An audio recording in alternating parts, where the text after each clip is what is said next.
This is the beginner's guide to the Retron 5. We are going to go over these topics right here. We're going to go over SD card formatting, system updating, translation patches, system itself, meaning what games can it play, what accessories can be added. We are also going to show you, finally, how to add ROMs to your SD card to play. Let's get started. Formatting into FAT32. There's only one thing you need to know. If you're using a 32 gigabytes and below, we can use the Windows formatter.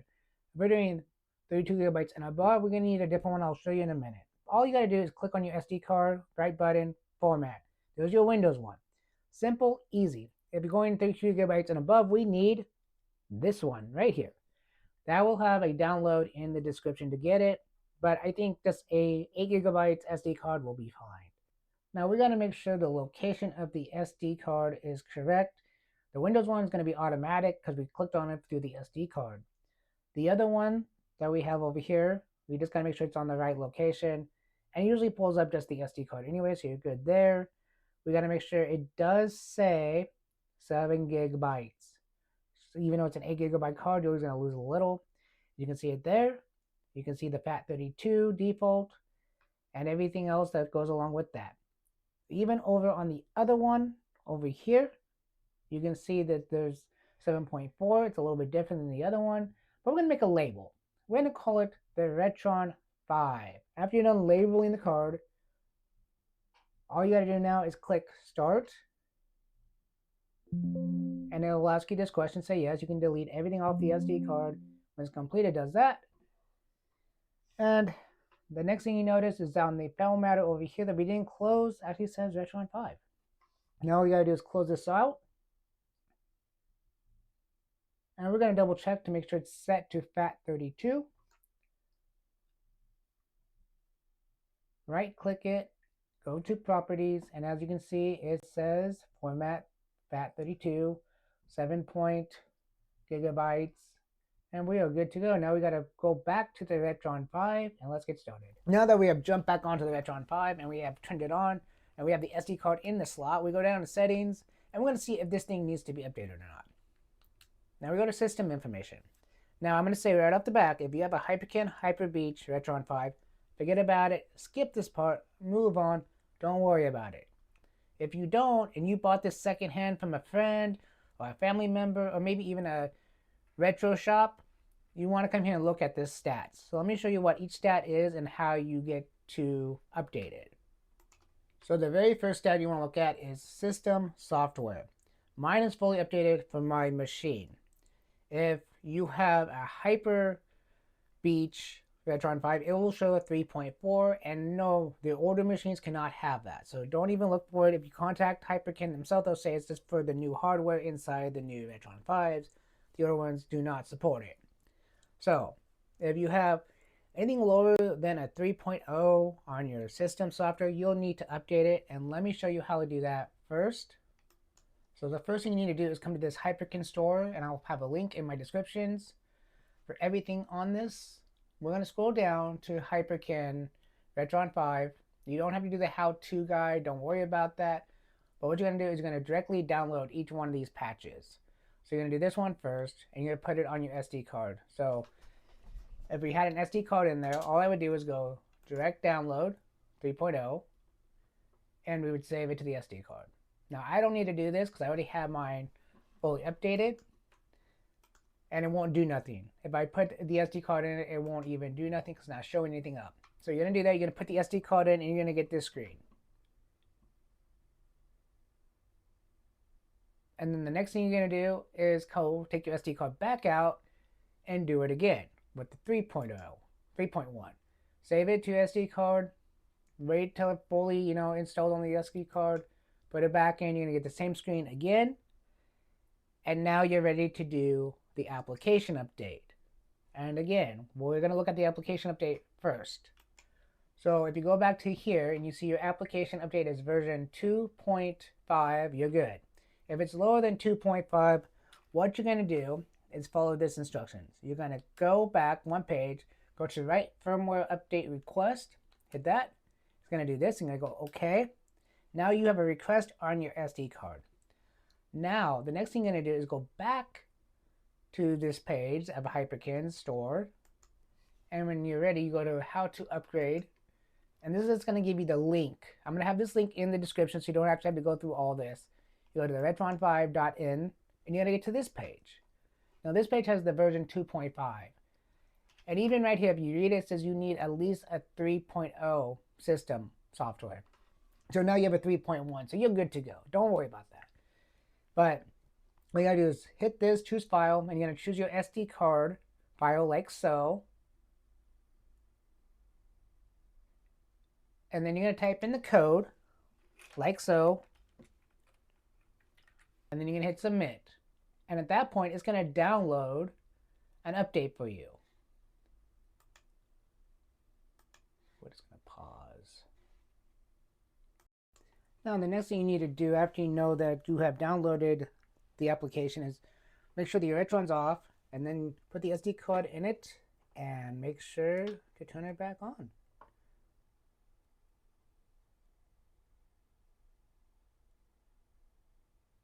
So this will pop up. Now like I said, mine's fully updated, so this ain't gonna do nothing. All you gotta do is hit install. Okay. So this is what you're gonna see. You're just gonna let it run and do its thing.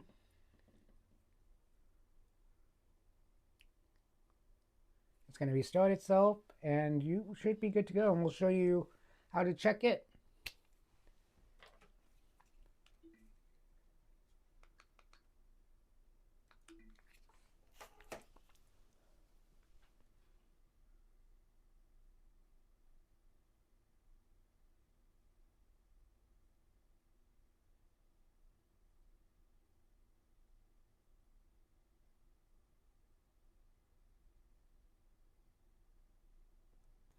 Now that it's reloaded, let's check in and make sure it's installed. Same thing, go to settings, go all the way down to system information, and bada bing, bada boom, 2.5 is already installed there. Everything's there to good. Yeah, so if you see it like this, or even, you know, like I said, if you have the Hyperkin Hyper Beach one, you'll have a 3.4. You won't have a 3.1 or a 3.3 if you have a Hyperkin Hyper Beach, but there you go. That's how you update it. Let's move on to the next section. Translation patches. Really easy to do on the Retron 5, especially for games like this Gundam game that's in there, or this Lunar Strike, or the Mario RPG game that I'm going to be showing you how to translate it into English. So let's get started doing it right now. The very first step that I do is make a translation folder on my computer. The next thing you need to do is go to this website and find the game folder that your game will be located in. Mine is a Super Nintendo, so we're going to go to Super Nintendo. Double click on it. We are going from Japan NTSJ to U, meaning United States. So we're going to go over here to this folder. And we're just going to locate Super Mario RPG. So let me do that real fast. Okay, now that I found it, let's download it. I'm just going to click it here and here with download. I'm sure you could probably just double click it, but this is the way I do it. And we're going to go download file. And whenever if an ad pops up, don't download the ad. Just download the file. Make sure that's what it is up here, and this is what it looks like. I'm going to go save as. And we're going to locate my translation patch. I'll be doing that right now. Okay, I have located it. It's still Super Mario RPG Japanese to US. That's what we want. We want to hit save. Now it's going to be downloading into that file. Let it finish download, and I'll be right back. So here's my translation folder. Let's click it, see if it's downloaded all the way. There it is. I'm going to put the SD card into the machine. I'm going to show you what to do next, and then we'll move on from there.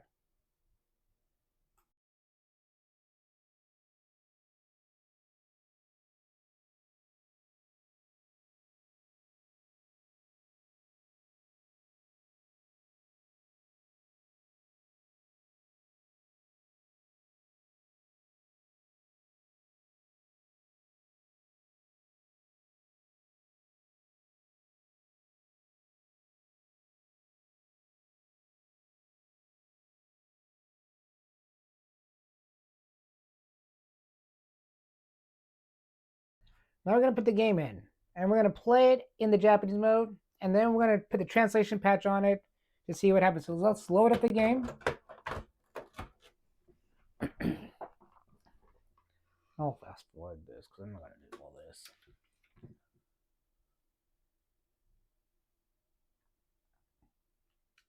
Okay, game's loaded. Let's start it up. See if it's in Japanese like it should be, right? Unless I switched out the cartridge. I'm just kidding. I don't know. Okay. So as you see, Japanese writing, right? Alright, so now let's go put the patch on it. So we're going to go return to menu. Now we're going to go to game menu because we're going to be loading up the patch, game settings, select patch. We're going to go to the Retron folder. And then we're going to go to translations. And we're going to go to our translation patch. And we're going to separate the file folder. I'm going to go to select patch. Now we're going to try out the game. Now let's load the patch up. Now let's see if it's in English.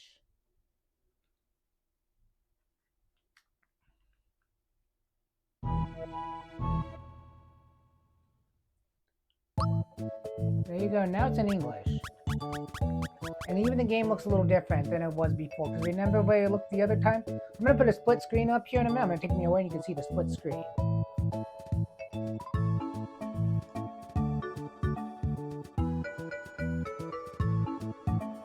So yeah, guys, that is how you do translation patches. Very quick, very easy, very simple. All the links for that is going to be in the description as well.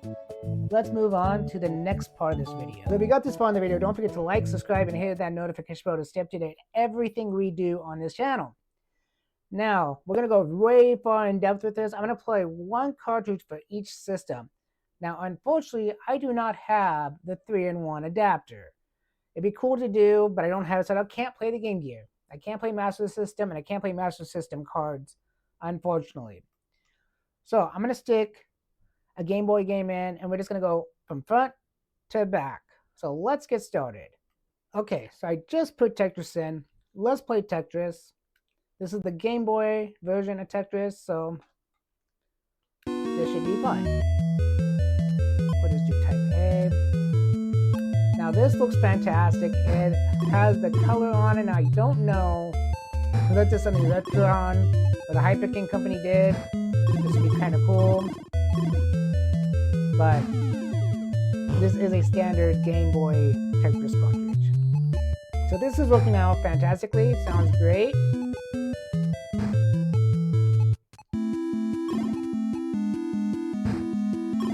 We'll talk more about what you can use for controllers on here in a minute or so, but let's get out of this. Let's return to home, and we'll move on. So I'm just going to pull this out of the slot, and you can see it go off. And like I said, it's just a normal Game Boy cartridge of Tetris. So we're going to move on to Game Boy Color. As you see, Game Boy Color. We're just going to add it to the slot. And it loads up beautifully.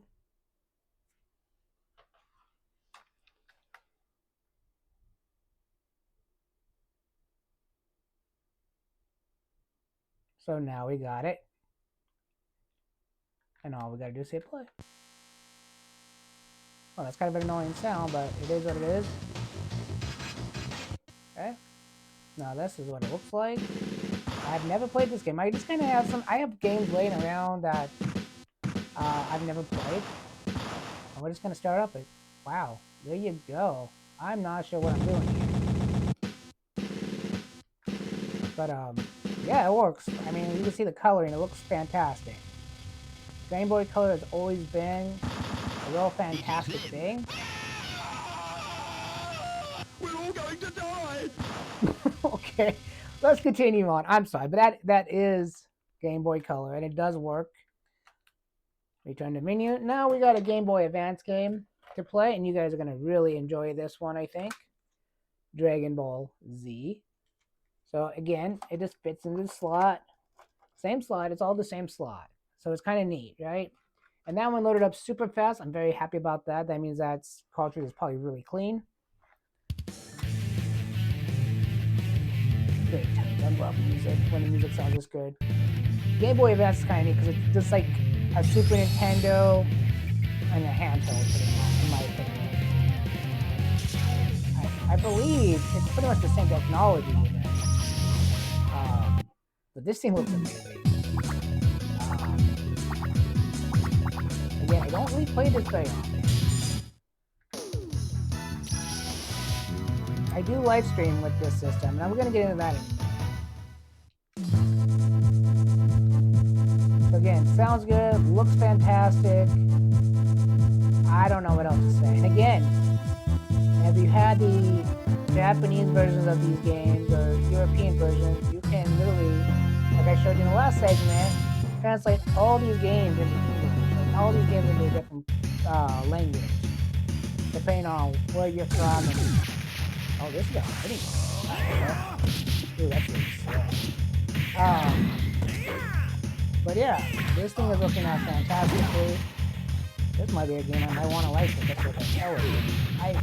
But yeah, this, you really can see it. I mean, this is good. I don't know if I know how to do anything with this game. No.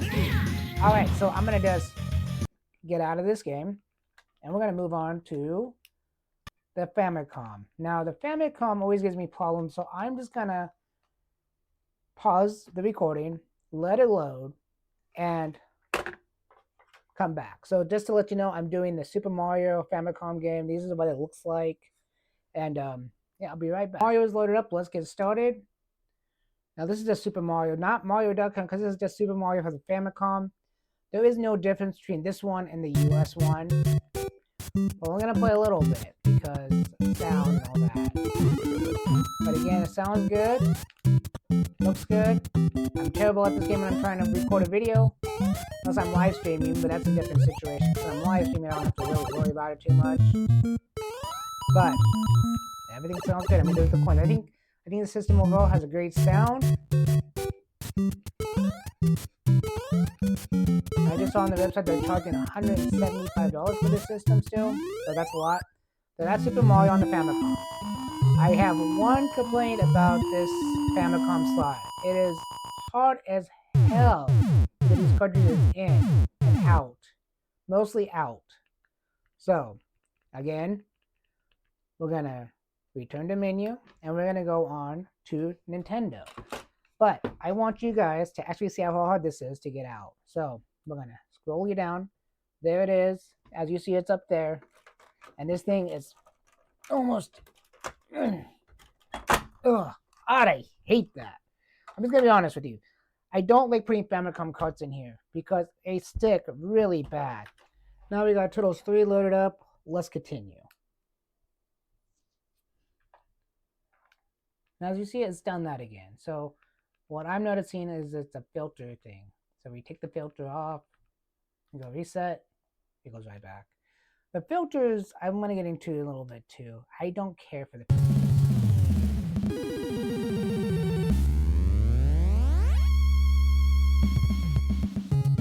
Like I said, this system overall looks great.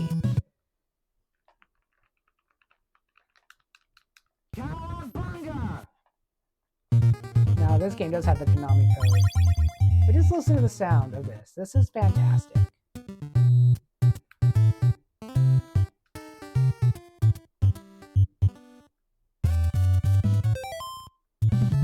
Now again, we're not gonna play too much of any of these games because we gotta continue on with the video, right? Anyway, I could play these games forever and a day, honestly. So, all the screen tearing and stuff is just like if you had an original Nintendo, because there's too many people on the screen.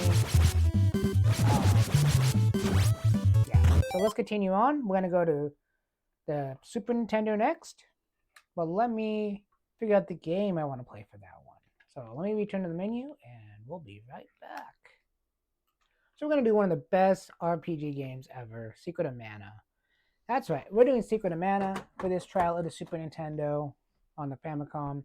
And that loaded up really good, really fast. I don't really use this game very much. Wow, that sounds fantastic, doesn't it, guys? We're just going to look at some of the gameplay. I don't know, I'm just going to put...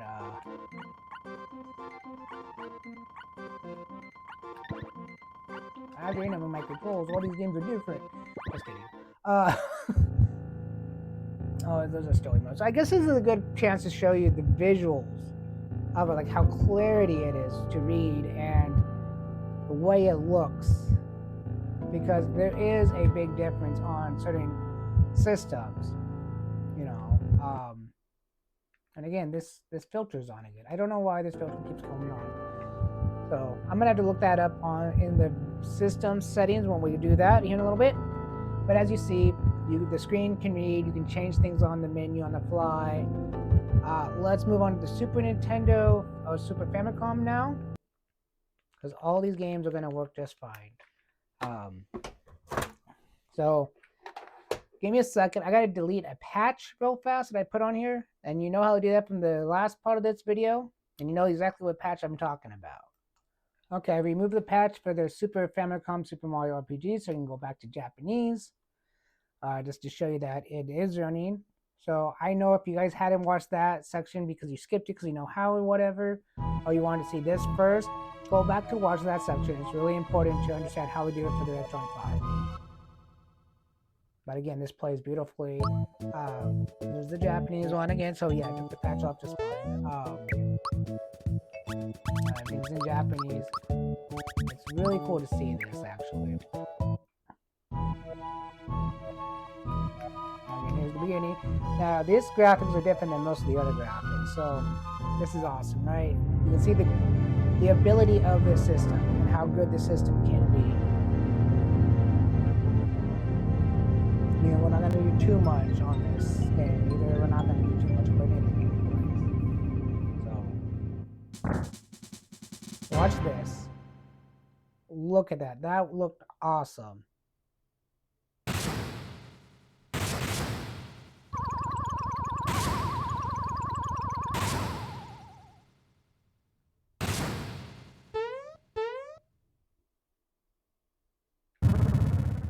Now remember, even if you translate this, the game is not going to change from the cartridge. It's just going to change, as far as I understand, it's just going to change the language of the cartridge.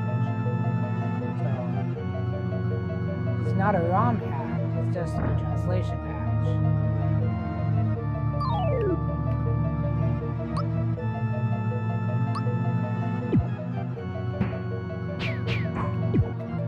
But anyways, let's move on to Sega Genesis. Now again, I don't have a Mega Drive game, unfortunately. So it kind of sucks, but hey, it is what it is. So, and these games, everything goes in and out of this system very easily, but the Famicom. I don't understand why. I don't understand it. The Famicom just sticks, and I don't like it because those cartridges are just as good as all the other cartridges, and some of them are worth more money than the original Nintendo if you're a collector. So this is Tasmania on the Sega Genesis. Looks fantastic, sounds fantastic. This is more cartoonish, the Sega Genesis, at times.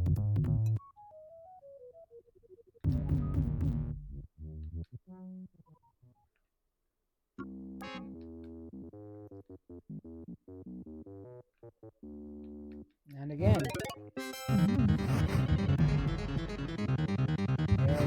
it does what it's supposed to do.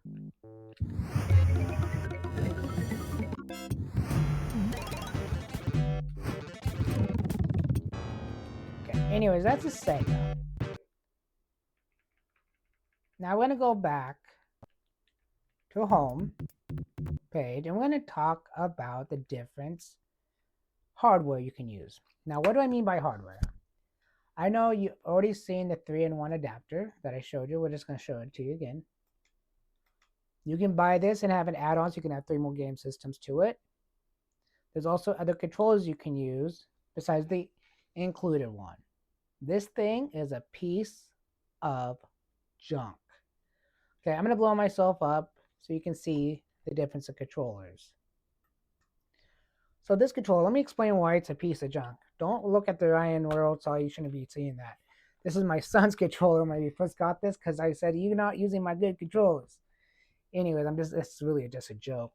He really just wanted this and he had a sticker and he put it on there. Anyways, and this one I had to repair, so I'm missing a piece of it. So I actually had 2 of these. This one I had to repair to make it work. So if you guys got broken one of these and you need to repair, let me know. I can fix them for you. It's very simple. Um, but the reason this sucks is this D-pad is actually more of a thumbstick, like an arcade clicky. Listen, and it's very squeaky. The buttons are okay, but not perfect. Now, when you use a different controller, you don't have this home button.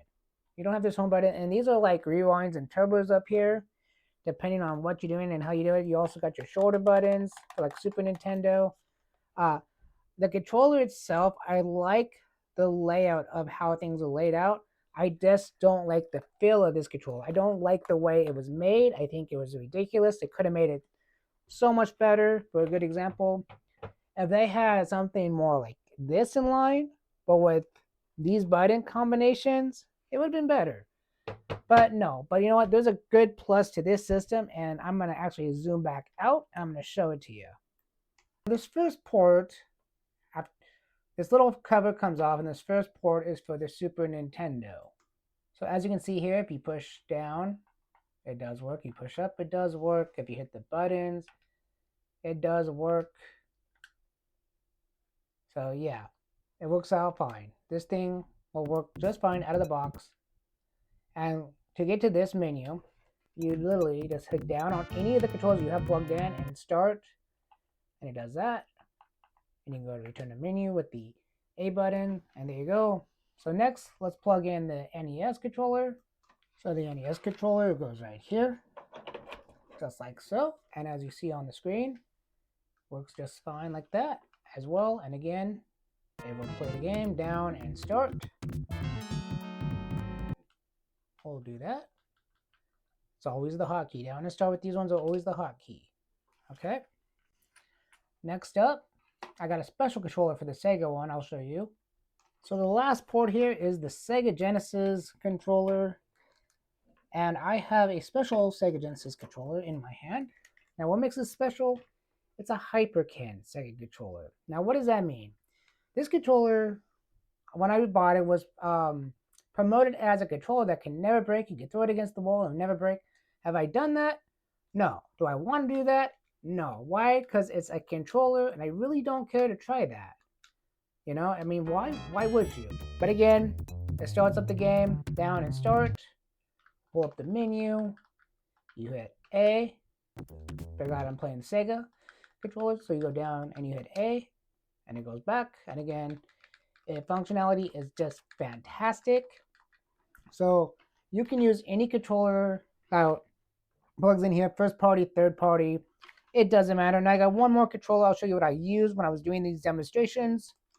So as you see here, I have a 8-bit DOE receiver on this Retron 5. I've been using this 8-bit DOE controller for playing all these games. This is basically a high-end 8-bit DOE controller that kind of mimics this. It has all the same buttons, even the LNR 1 and 2 on top. LNR 1 and 2 on this side, this type of system isn't necessary, or even these. But this is just really cool to have because you can actually get an 8-bit DOE adapter and you can plug it in. Doesn't matter if it's just a standard Super Nintendo 8-bit DOE. You just need an adapter that will fit one of these slots, and you can use any 8-bit DOE controller. That is cool to me. So let's look at the actual software side of this.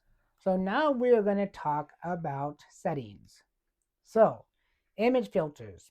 I'm going to put a list of the filters right next to this so you guys can see what each filter does. Scan lines, CRT TVs, man. You can put them on, apply scan lines to main menu so we can try that. And to me, I don't like scan lines really on these consoles. If I'm playing the original ones on a CRT, fantastic. But when it comes to this, not really caring. Normal or aspect ratio, you can do normal, you can do stretched, you can do zoom. I'm pretty sure by now, if you guys have a Retron and you're my age, you'll understand emulation enough to understand what those do. Display overscan. So basically, overscanning is something that happens in the game. And I like to keep the display overscan on. I like it build more original, focus original resolution. So say a game's 4:3, 16:9, whatever it is, when you put it in, that's what the resolution is going to be on your TV. So it's gonna, keep it there. So I have the refresh rate as well. Matched refresh rate is 50 hertz, 60 hertz, like this, as you can see, 60 hertz, 50 hertz. So if you're having a Mega Drive game or Famicom game or some game from the European it's usually European games or 50 hertz. That's what you're gonna get. I like to match it so it's 1 for 1, no problem. Screen size, adjusting the screen. You probably have already done this if you already turned your Retron on for the very first time. Focus, full range, color output.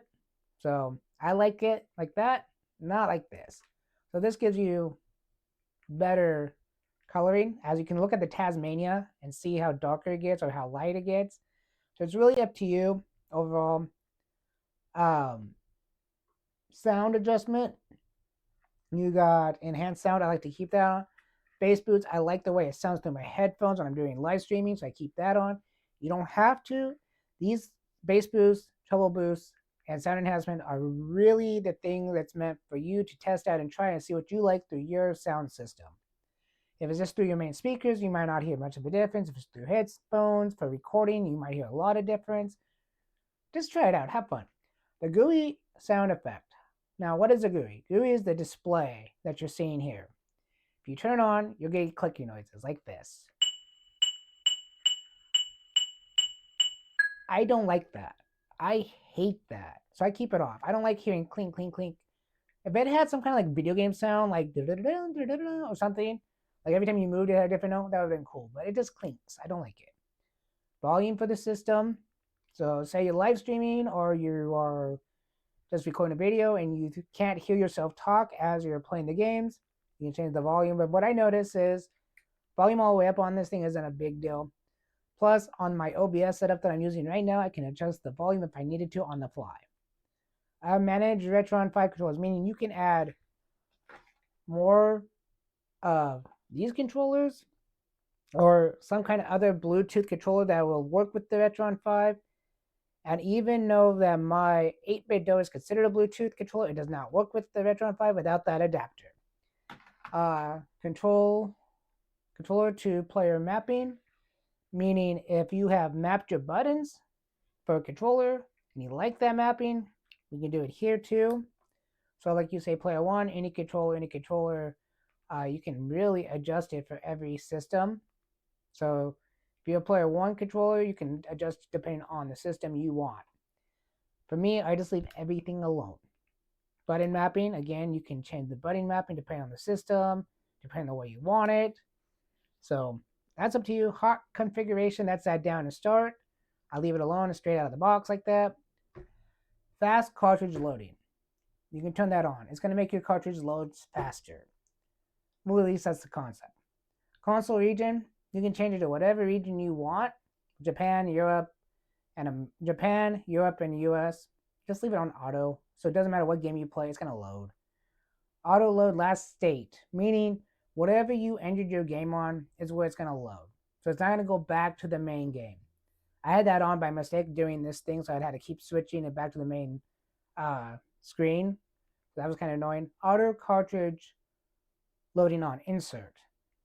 Okay, so this is a big deal. So let's take out Tasmania, and then let's go back to the main part of the screen. Now let's put it in and see what happens. So now it's acting like a standard console. You put it in, it will load straight to the video game. I like that. I truly like that. So let's go back to where we were at.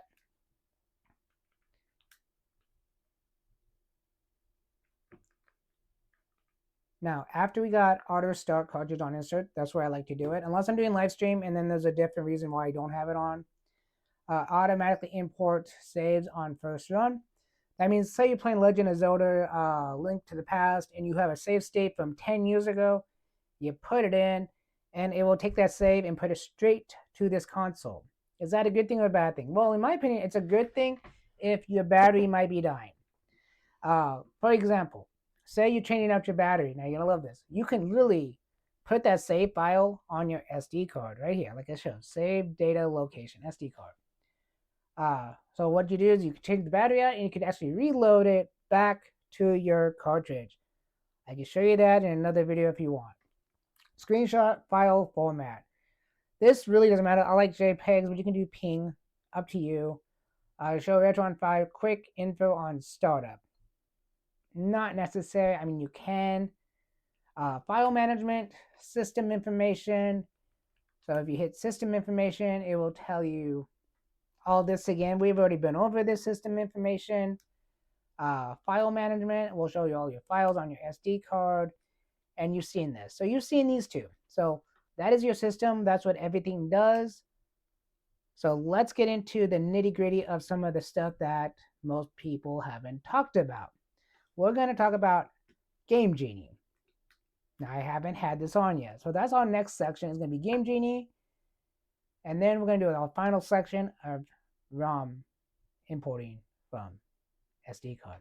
Don't tell Hyperkin. So in this section, we're doing ROMs to SD card and cheats. So the ROMs to SD card meaning you can play the ROMs that you download to your SD card through the Retron 5. And I'm going to show you how to do that after we're done. We are going to start with the cheats because it's probably the easiest thing you guys could do. So all you got to do is pull up this page here, and you see cheat codes. Retron 5 cheat database version 1.2. Now this database has never changed for the last, God, I don't know how long, because I've had that cheat code on this SD card forever and a day. So we're just going to click it, and we're going to save to location. Whatever location you have these folders on, I would suggest just to keep it in a nice, organized order. Just do that. We're going to save it. We're going to pull up that folder again, and we're going to see the Retron cheats. We're going to open up the Retron cheats, and all you got to do is drag and drop that whole folder right there. That whole folder. And now you can close this out, the 7-zip here. Delete this. And you're ready to go to the next step, and that is to download the Retron 5 ISP downloader converter. Not downloader, converter, sorry. So we're going to close the window. We're going to close this, and we're going to come over here. Again, links in the description for this part. So, Retron 5 IPS converter. I said that backwards. I'm just sick, but I know what I'm doing. So anyways, we're going to hit the download button. And again, if stuff pops up, do not download it. We're going to save to the main part of the folder here again. After that's done, we're going to open up the folder. We're going to locate the 7-zip. And I'm going to take all 3 of these, and we're just going to put them on the desk. I'll put them in the folder. Remember, organization is key to keep everything in position. We can delete this now, no problem. And what you're going to open up is bin to Retron 5. You do not want to open up this one. It's a different program. I'll show you that program just because. This program is for making patches for the Retron 5 and ISP or IPS. Anyway, so here this is, and we're going to do this together right now. So the next thing you need to do is locate your ROM folder. So we got 2 options here. We can do single ROMs up here, or we can do a whole batch of ROMs. We need like a directory, like say you have a Raspberry Pi or something, and you have a whole set of ROMs you want to IPS to your Retron 5. You can do that here. But we're going to do a single ROM. I got Zyurangers, Super Sentai, basically Power Rangers for this Nintendo. We're going to do it this way. We're going to go convert, and it's done. And now we go back to the ROMs. So here's the IPS file of Zyuranger, the Japanese Sentai game of Power Rangers for the Famicom. Usually we always wanted one for the NES, but we didn't get one. So let's go back to the cheat folder that we downloaded a while ago that says Retron. We don't need the Retron part of this because we have one on the SD card already. So we're going to take this and go copy. I'm going to take that whole folder back to here, and this just makes life easier in the long run.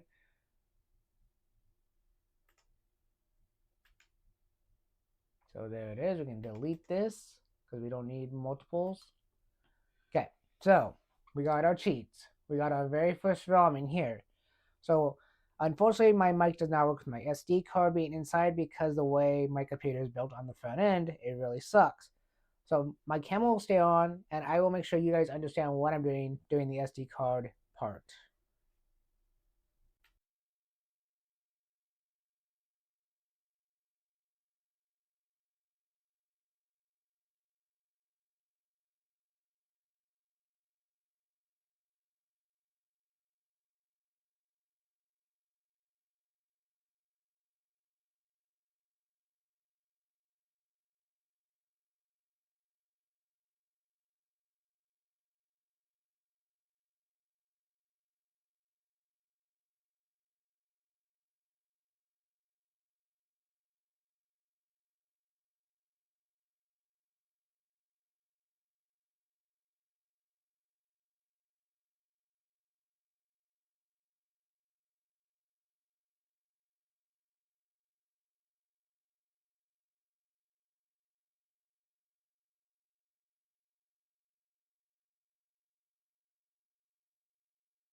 Alright, now we're on the Retron. The SD card's in the machine. As you can see, I have Skater Die 2 in. Now, I'm not sure if the patch is going to work because this is an NES card and not a Famicom card. But we'll find out. It should work because theoretically it is the same system, just different pin setup. But we're going to show that it is Skater Die first. Okay, as you see, it is Skater Die. Now we're just going to exit out and we're going to put the patch ROM on there. And then I'm going to show you cheat codes because that's kind of neat. So we're just going to go game settings. Going to go there. We're going to do the same thing as if we were doing the translation patch. But in this case, we're doing ROMs instead of translations. In this case, I enabled it Famicom because it is a Famicom game. But we'll see what happens. So again, select it. You go all the way back out to the beginning. And you hit play. And there it is. And now you can play view ranges. Only problem is I don't think you can add a language patch to this because it's already patched for ROM. So that is how you play ROMs on here. Now my question is we're going to go to Game Genie. Now this is loaded up as a patch. We're going to go to Game Genie. And it looks like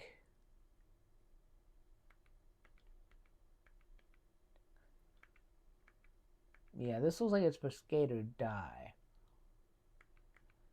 So how does Game Genie work? Yeah, this is Skater Die. Game Genie works very simple. What you can do is put the card in. Actually, let me just show you. I'm going to grab a different game altogether to play. Something that you guys all know. I'll be right back. Okay, as you see, I put in Ninja Turtles 2, the arcade game for the NES. So it loads up just fine. So if we go back, have to reload it, just to make sure it loads, right? You always want to make sure it loads. Game Genie. We go here. And now you have all the cheats for Turtles 2. No more inputting codes like you would if you were playing it on a Game Genie. This is exactly a Game Genie, but it's actually made for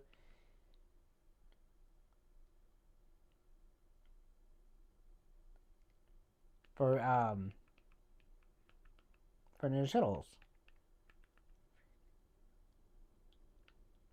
So let's do this. Let's put a Game Genie code in. Let's fighting in the dark. Changing colors, fighting in the dark. Let's see what happens.